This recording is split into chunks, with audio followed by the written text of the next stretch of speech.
ini piye? Iki ana apa? Entuk tugas kok balak ngono. Lah kok kaya dukun. Aku rong kandha kok wis ngerti. Mergo pas kowe diomongi pakmu aku nek kono. Ana bedisi aku kudu balik mlebu lho. Ya ana apa? Pancen. Aku diperintah karo Bapak supaya goleki Wida Jangka Jayabaya sing iki dina mapan ana ing Gunung Tengger. Gunung Tengger. Nanging wiwit aku cilik nganti aku gedhe babar pisan durung ngerti kawujudane Wida Jangka Jayabaya. Mula aku arep takon karo kowe, mergo kowe sing wis tuwek. Ya, apa kowe wis ngerti kawujudane Wida Jangka Jayabaya? nak wujude iki aku ora tau ngerti. Nanging mbok bakul sinabiwara panggone iki capet-capet aku ngerti. Satenane Wida Jangka Jayabaya kuwi ngemot apa to? Kok supaya aku goleki karo Wida. Wida Jangka Jayabaya kuwi ngemot kal. Yo ngemot sing kreta Sri Aji Jayabaya Waja Sembrana. Iku yo ngemot ngilmu sing ilmu kebecikan, ngilmu kanuragan, ngilmu kebecikan apa wae ku ana nek kono. Nak Gunung Tengger aku pas nom-nom aku tau rono. Tau weruh. Etan parane pojok kidul. Apa kuwi tenan? Tenang. Yen kaya ngono ayo. Ayo Wis menuju Gunung Tengger. Ayo.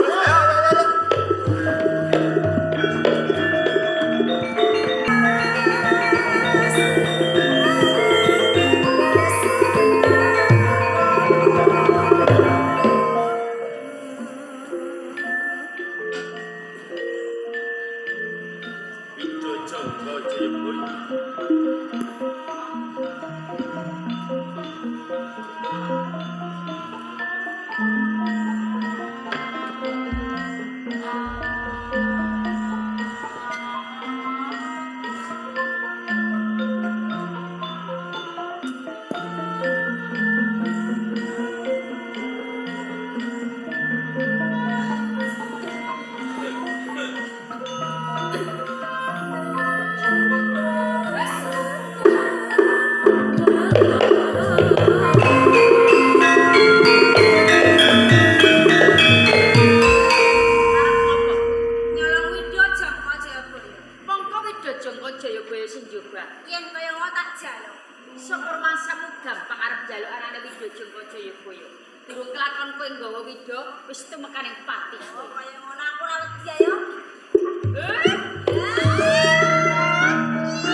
Tapi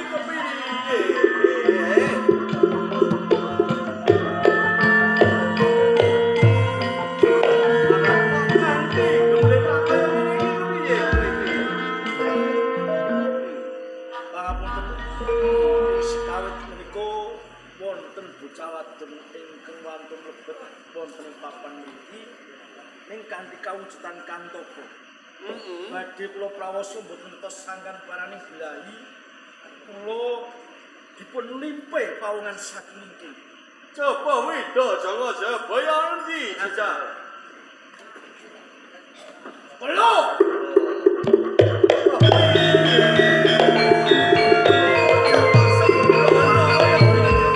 Wida Jangka Jayabaya ical. Mula kudu digoleki. Oh aku nggih, menika dawuh.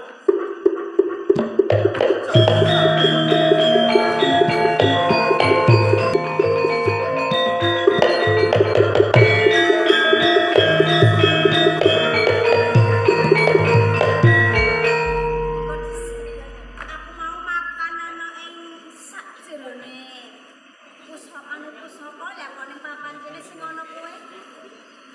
Aku Sutejo. Sutejo, Bali sapa? aku Niken Sasi. Niken Sas. Lah kepiye kok nganti aku tekan ning papan kene iki mau? Satemane aku mbumbun karo kowe. Atas kowe bocah wadon kaijenan mlebu ning plangkan gedung pusaka Gunung Tengkir. Satemane iki arep goleki apa? Aku arep goleki Wida Jangka Jayabaya. Kowe arep goleki Wida Jangka Jayabaya. Apa kowe wis ngerti kawujudane Wida Jangka Jayabaya? Nganti saiki aku durung ngerti ngendi wujude Wida kuwi. Pengen ngerti?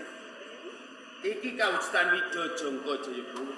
Sadurunge kowe mlebu ning plangkan gedung pusaka luwih dhisik, aku tenggon papan kene nyolong anane Wida Jangka Jayabaya. Sadurunge aku mlebu ning plangkan gedung pusaka mau wis kok disiki. Pancen iki Lan iki wujude Wida kuwi. wujude Wida Jangka Yen Jayabaya. ngono saiki api-apian aten, Wida kuwi tak jaluk. Lah kok gampang temen. Barang kowe ngerti kawujudane Wida Jangka Jayabaya arep kok jaluk. Tah mongko. Anggonku nyolong anane Wida Jangka Jayabaya kuwi tuwa-tuwane nyawa. Ora bejo mesti wae aku kedengangan cilaka tumekane pati. Kamangka yen tak aku nganti bali ning omah, kelakon ora nggawa anane Wida kuwi. Bapak mesti nesu saya aku ora entuk bali ning omah. Apa kowe ora mesake karo aku? Dadi kowe arep nyolong Wida kuwi mau mergo diperintah karo bapakmu. Yen kowe bali ora nggawa Wida mesti wae kowe bakal nampa duka. Ken Sasi. Aku ngerti kahananmu sing kaya ngono aku kok mesakno karo kowe iki Ken Sasi. Wis. Wida bakal tak ulungke karo kowe. Mbok wene iki aku. Iya. Gorene Eh, ya. monggo dhisik. Ya kok mengko dhisik ana apa? Sadurunge Wida iki tak ulungke karo kowe aku arep takon karo kowe. Takon apa? Apa kowe iki wis duweni bojo apa isih perawan? Aku durung duweni bojo, aku isih perawan. Dadi kowe isih perawan. Durung duweni katresnan. Durung? Yen kaya ngono padha karo aku. Ya kok Aku kuwi isih Joko durung duweni katresnan. Aku weruh marang kowe pisanan. Pancen aku ora bisa selak Ken Sasi. Tuwuh rasa tresna sakjroning atiku Ken Sasi. seneng karo aku. Iya. Lho, anggone seneng iki dienggo tenanan apa mung guyon? Anggonku seneng karo kowe ing bisuke aku kepengin omah-omah karo kowe Ken Sasi. Kaya ngono to? Iya. Yen pancen nyoto anggone tresno karo aku kuwi tenanan, ning kene aku bisa nampa. Tenan kuwi. Tresnaku bakal tak tampa. Bakal tak tampa. Apa mergo kowe nampa katresnaku mergo Wida Jangka Jayabaya? Ya ora mung kuwi. Lah yen kandhamu anggonmu tresno karo aku kuwi tenanan, kepengin omah-omah bareng aku ya tak tampa. Dadi lahir batin anggonmu tampa katresna. Yen kaya ngono Wida tak pasrahke karo. Ning aku njaluk bukti tresnamu karo aku Sutejo. Jaluk bukti sing kepiye? Yo, sampeyan kudu gelem teko ning omahku nglamar aku ning pengarepane wong tuaku. Yen penjalukmu kaya ngono tak wujudi. Mengko aku bakal teko nang omahmu nglamar karo kowe Ken Sasi. Yen kaya ngono saiki aku njaluk pamit, aku tak bali luwih dhisik. Sing ati-ati Ken Sasi. Wis ya, Pak. Siap-siap.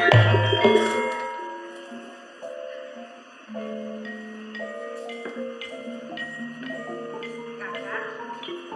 Kakak Sutejo.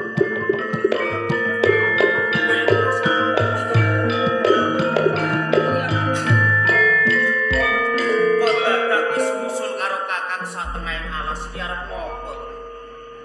Nganti aku semusul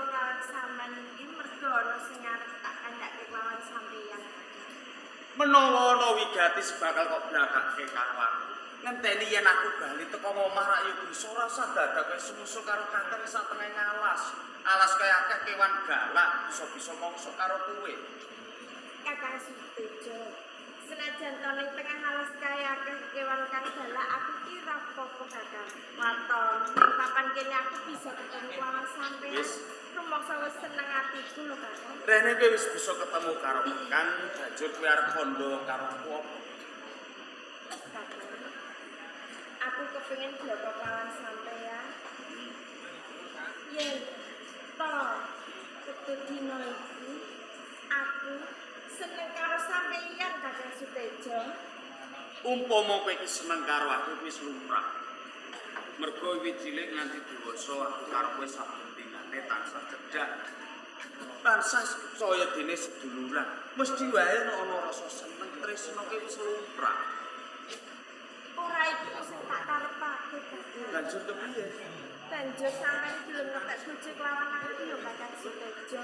Dadi kowe tresno karo aku kepengin omah-omah karo aku. Pancen bener kuwi Kakang. Rasan. Apa ora kleru tembungmu? Menawa aku kelakon omah-omah karo kowe, mesti wae bapak nampa wirang. Kepiye aloke tangga teparo? Kowe karo aku iki sedulur. Wis to Kakang Sutejo. Senajan aku karo sampeyan kuwi sedulur, nanging sedulur sambung.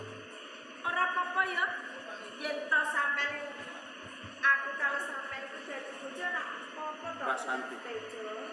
Senajan to kahanane aku karo kowe, sedulur nanging ora tunggal kethok ngene.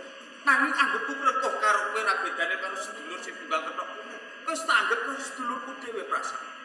Nanging Kakang Sutejo, sampeyan kuwi ora tak anggap sedulurku dhewe. Nanging Kakang, aku kepengin dadi bojone sampeyan Kakang Sutejo. Kaya sampeyan iki nampa katresnanku Kakang. Dadi ki mojokke karo aku supaya aku pawangsulan karo kowe. Rumokke pawangsulan. Aku ra tresno karo kowe mergo aku wis duweni katresnan. Kakang Sutejo!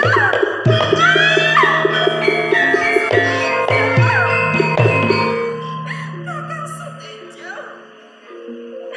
Kene aku wis wirang.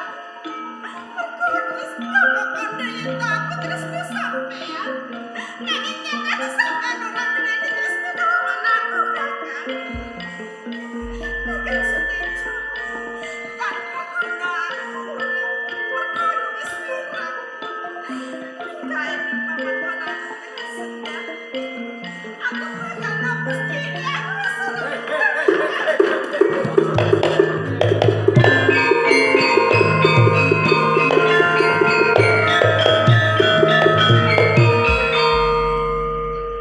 Kadon diusuk ditepungaken kula Prati. Prati. Cih, Aku kelaban sih. Prati kok nganti kowe bakal mungkasi uripmu jegur ana sakjroning jurang kae. Perkarane iki apa? Den. Kula sewu panjenengan menika sinten? Kelaban sih. Oh, Pladang Sita. Ngeten jeden. Rumaos kula pun wirang amargi kula pun nembung tresna kalian Kakang Sutejo, nanging dheweke mboten nampa tresna kula kok. Den. Dadi perkarane iki mung ceklek atimu karono kowe wis nembung tresna kelawan bocah lanang sing jeneng Sutejo ning ora ditampa malah ditampik. Nggih. Lha perkara ngono ae kok arep kok ewani temekaning pati. Coba to. Wong sing lara kae digoleki tamba supaya mari. Lho kowe iki sing isih urip, isih seger waras kok malah kepengin mati. Rumangsa wirang rasane atiku kok den mergo tresnane kula pun ditampik. Lah iya. Rumangsa isin kula. Aku ngerti ning bocah lanang iki namung Sutejo dhewe. Lah nggih lho. Jagat iki ombo bocah lanang sing ganteng luwih Sutejo ya akeh.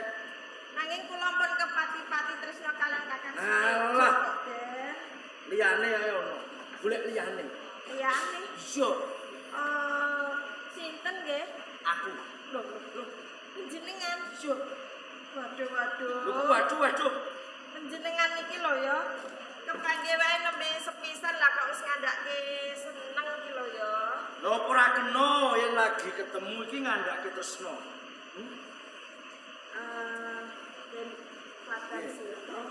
Nanging kula mboten saged nampi tresnane panjenengan kok dene. Ora iso napa? Nggih. Sebabe Kula mboten tresno. kowe ora tresno. Leres. Nek durung ngerti lho ya. Watake Klabang Seta. Iki nek nganti seneng bocah wedok, saya-saya wis nembung lawan bocah wadon kuwi mau lho kok ditampik.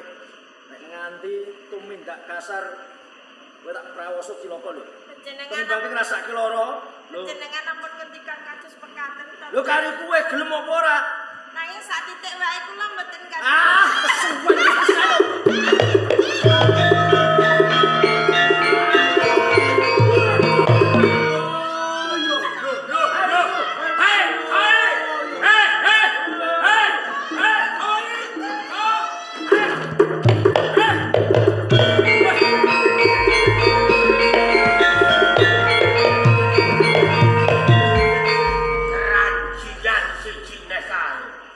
Klabang Seta bolak-balik kok merusak cah wedok-wedok karepe dhewe ae.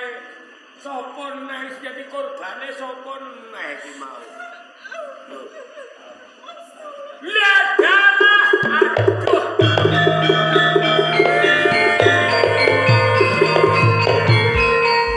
Malah anakku dhewe senjata makan tuan.